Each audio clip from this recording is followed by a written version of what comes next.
ओम नमः शिवाय। श्री शिवाय नमस्तुभ्यम। हर हर महादेव। आज हम फिर से आए हैं परम पूज्य गुरुदेव प्रदीप मिश्रा जी के नए उपाय को लेकर, जो कि हम अच्छे से सुन के समझ के आप तक पहुंचाने की प्रयास कर रहे हैं। 18 सितंबर को हरितालिका तीज व्रत की बहुत ही विशेष तिथि आ गई है। परम पूज्य गुरुदेव जी ने कहा है कि इस तिथि पर आप अगर बेलपत्र और चावल से ये विशेष उपाय करेंगे तो अगर आपके जीवन में कर्ज की समस्या हो, किसी रोग की समस्या हो, और अगर आपको धन की प्राप्ति नहीं हो रही है, दुर्भाग्य और दरिद्रता आपके जीवन में लगी हुई है, तो ये विशेष उपाय को करने के बाद आपके जीवन में से ये सारी समस्या जल्द ही दूर हो जाएगी। आइए अब ये जानते हैं कि परम पूज्य गुरुदेव जी बेलपत्र की इतनी विशेषताएं क्यों बताते हैं। कि जब हम एक बेलपत्र भगवान शंकर जी के शिवलिंग पे समर्पित करते हैं और उसके बाद जो 1 लोटा जल समर्पित करते हैं, तो वो बेलपत्री को स्पर्श किया हुआ जल जब जलाधारी से नीचे गिरता है, और जब वो जल नीचे गिरता है, उस जल को हम लेके अपने हाथ से खुद के शरीर में छिड़कते हैं या उसका आचमन करते हैं, तो परम पूज्य गुरुदेव जी ने कहा है कि भारी से भारी बीमारी जो कि आपके शरीर में हो, वो उस जल को आचमन करने के साथ ही आपके शरीर से वो रोग धीरे धीरे करके दूर हो जाता है। परम पूज्य गुरुदेव जी कहते हैं कि ये जलाधारी से गिरा हुआ जल को अगर आप कुछ हफ्ते या कुछ महीने इसका आचमन करते हैं, तो आपके शरीर का रोग जल्द से जल्द खत्म हो जाएगा।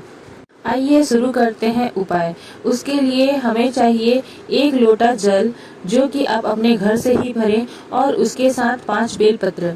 अगर आपके पास बेलपत्र ना हो तो आप शंकर जी के शिवलिंग पे चढ़ा हुआ बेलपत्र को उठा के अपने जल से शुद्ध करके उसको फिर से चढ़ा सकते हैं।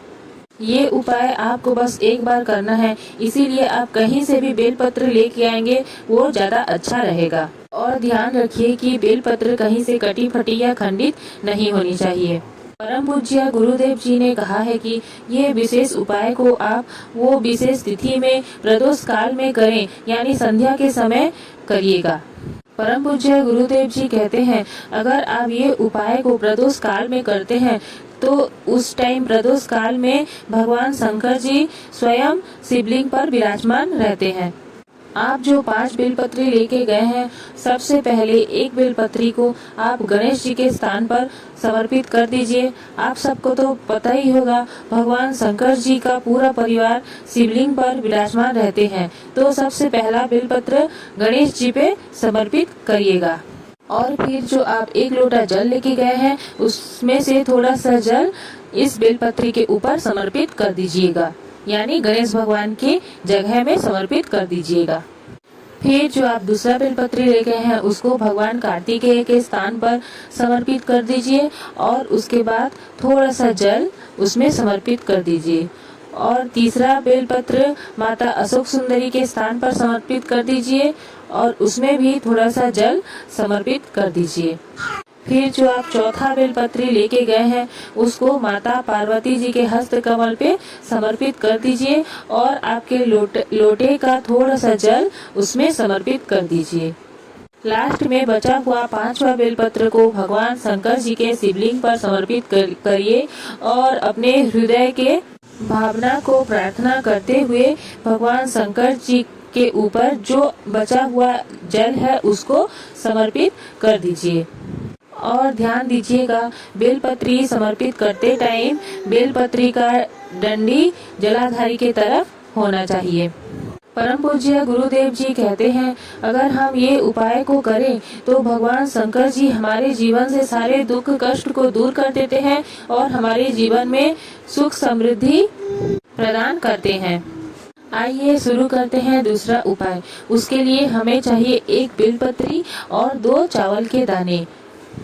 आप ध्यान दीजिए कि जो आप 2 चावल के दाने लेके जाएंगे वो कहीं से भी खंडित नहीं होनी चाहिए, और इसके साथ आपको लेना है 1 लोटा जल।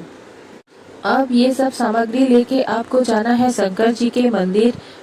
और सबसे पहले आप जो एक बेलपत्री लेके गए हैं उसको भगवान शंकर जी के शिवलिंग पर समर्पित कर दीजिए। ध्यान रखें कि उसका डंडी जलाधारी के तरफ होना चाहिए। फिर उसके बाद जो आप 2 चावल के दाने लेके गए हैं उसको अपने 1 लोटा जल में डाल दीजिए। डालने के बाद वो 1 लोटा जल को धीरे धीरे भगवान शंकर जी के शिवलिंग पर समर्पित करिए और 11 बार श्री शिवाय नमस्तुभ्यम का जाप करिए। परम पूज्य गुरुदेव जी कहते हैं ये उपाय करने से आपके घर में जितना भी लड़ाई झगड़ा हो, जितना क्लेश हो, वो जल्द से जल्द दूर हो जाती है। अगर आपको हमारा ये उपाय अच्छा लगे तो हमारे चैनल को लाइक करें, सब्सक्राइब करें एवं ज्यादा मात्रा में शेयर करें। दूसरी बार मिलते हैं नए वीडियो के साथ। हर हर महादेव।